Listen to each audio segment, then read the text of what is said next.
अस्सलाम वालेकुम मेरे प्यारे अजीज़ दोस्तों, बहनों और भाइयों।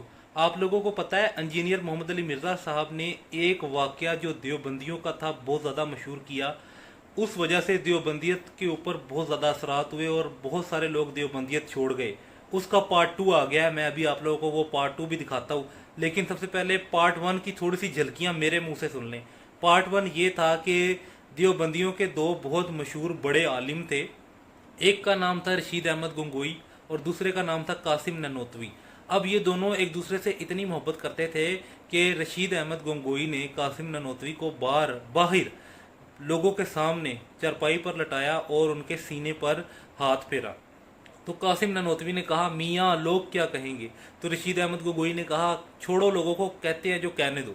ये थी जी पहली किस्त जो देवबंदियों की मोतबर किताबों में, मोतबर एक किताब है उसके अंदर ये वाकया पूरा का पूरा दर्ज है। मैं इस पर कई दफ़ा वीडियो भी बना चुका हूँ।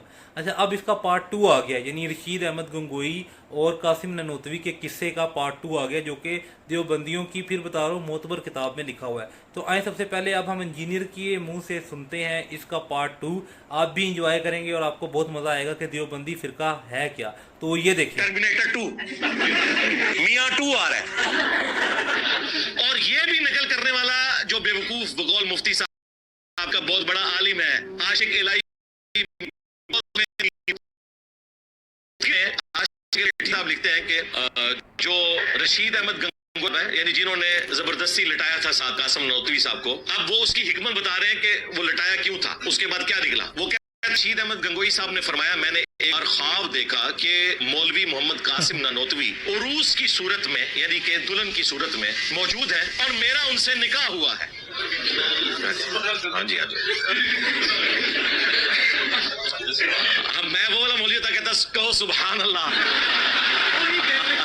देखा मेरे प्यारे अजीज दोस्तों, बहनों और भाइयों, सबसे पहली बात तो ये है, क्या कुरान और हदीस का नॉलेज और इल्म इतना लिमिटेड हो गया है कि आप वो नहीं बताते, देवबंदियों को कह रहा हूँ, और आप इस तरह की किस्से कहानियाँ सुनाते हैं और लिखते हैं और प्रिंट करते हैं। सबसे पहली बात यह है कि अगर आप चाहते हैं कि आपका फ़िरका कायम रहे तो इन किताबों का इनकार करें और इन किताबों की प्रिंटिंग ख़त्म करवाएं और कहें कि आज से हम सिर्फ और सिर्फ कुरान और सुन्नत ही बताएंगे, डिस्कस करेंगे, तो फिर तो हम आपके साथ हैं। लेकिन जब तक आप ये इस तरह की इबारतें प्रिंट करते रहेंगे और बयान करते रहेंगे तो हमारा देवबंदियत से कोई ताल्लुक़ नहीं। हम मुसलमान हैं और अल्लाह ताला ने हमें मुसलमान बनाया और हमारा नाम भी मुसलमान रखा है। इसलिए फ़िरका वारियत से हटकर आप सबको यही जो है ना, मेरी तरफ से सजेशन है कि आप फ़िरका वारियत से हटकर एक सिंपल मुसलमान बन जाएं और कुरान और सुन्नत की तालीम आगे तक फैलाएं और ख़ुद भी सीखें। जज़ाकुमुल्लाहु खैरा।